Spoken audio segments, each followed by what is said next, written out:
perkenalkan, saya Arif Kim 2022 540. Pada kesempatan kali ini saya akan mempresentasikan mengenai interferometri.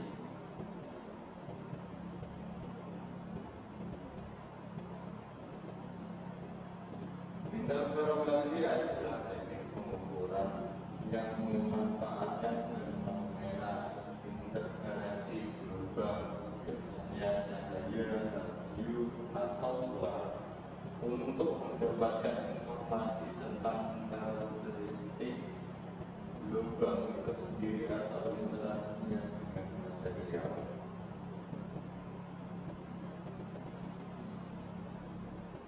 Teori Higgs mengusulkan bahwa cahaya dianggap sebagai gerakan gelombang yang akan disebarkan dalam ether sebagai gelombang elektromagnetik untuk sinusoidal. Gangguan maksimum gelombang disebut amplitude dan kecepatan transisi disebut frekuensi. Titik-titik yang lebih tinggi dari sebuah gelombang disebut puncak, dan titik-titik yang lebih rendah disebut palung. Jarak antar dua palung atau puncak disebut panjang gelombang.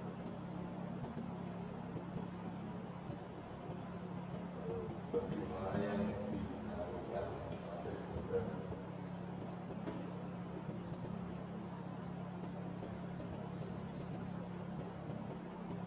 Waktu yang dibutuhkan oleh cahaya dalam menempuh panjang gelombang disebut periode waktu.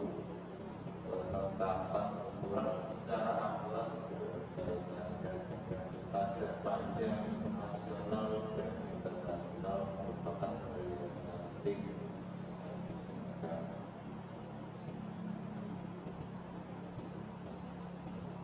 Akurasi dimensi suatu produk. Sifat gelombang cahaya tidak tampak dalam kondisi biasa, tetapi ketika gelombang berinteraksi satu sama lain, efek gelombang terlihat dan dapat digunakan untuk aplikasi berkurang. Karena panjang titik kontak, ia dapat digunakan sebagai standar pengukuran. Menggunakan teknik interferometri memungkinkan penentuan ukuran standar atau pemutus solid dan tetap.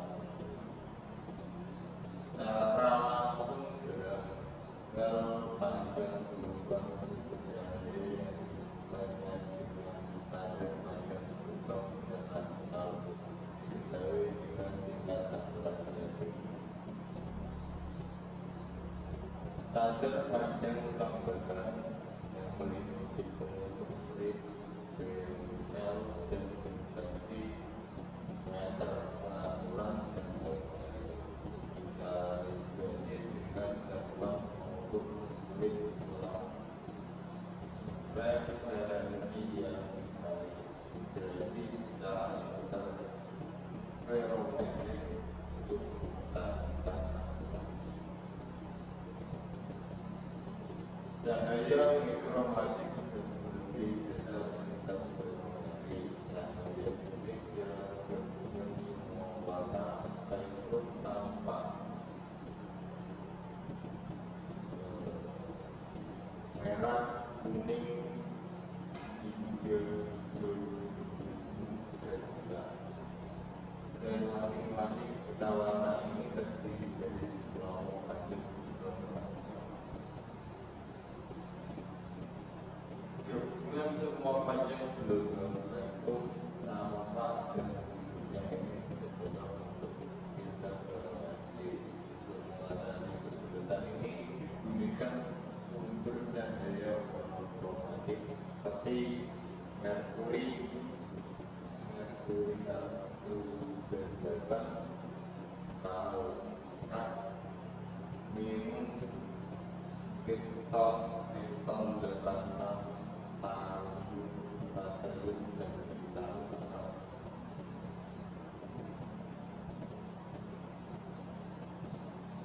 Prinsip kedua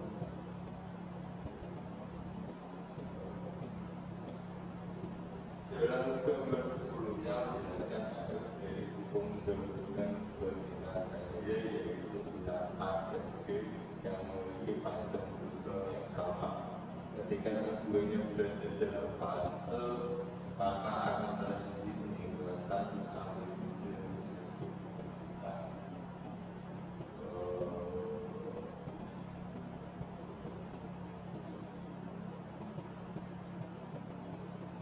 resultan adalah gabungan dari frekuensi A dan B itu akan menjadikan resultan.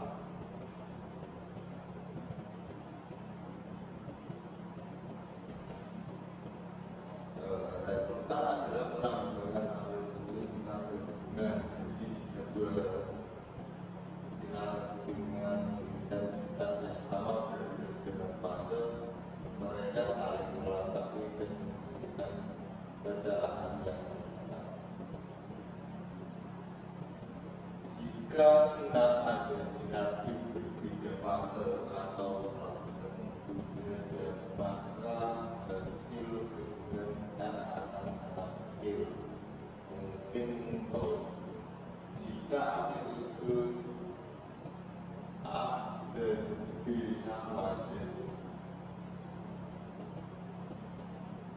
jadi jika dua laser dengan intensitas yang sama berbeda fase semisal A banding 2 mereka saling menyatukan dan menghasilkan berapa.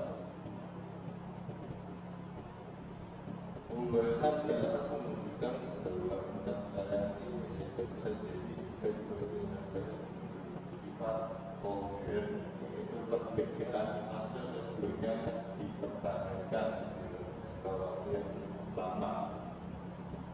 Hal ini kemungkinan terjadi jika kedua sinar laser tersebut berasal dari titik sumber cahaya yang sama pada waktu yang sama. Berbeda dari yang sebelumnya frekuensinya tidak bersinggungan seperti ini, maka resultannya kalau yang bersinggungan seperti ini bisa jadi nol karena penambahan dari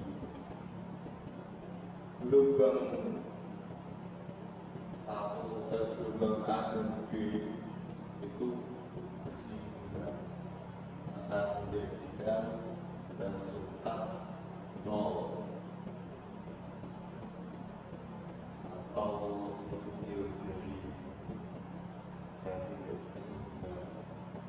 Gambar di atas menunjukkan efek gabungan dari dua sinar monokromatik dengan amplitude yang sama.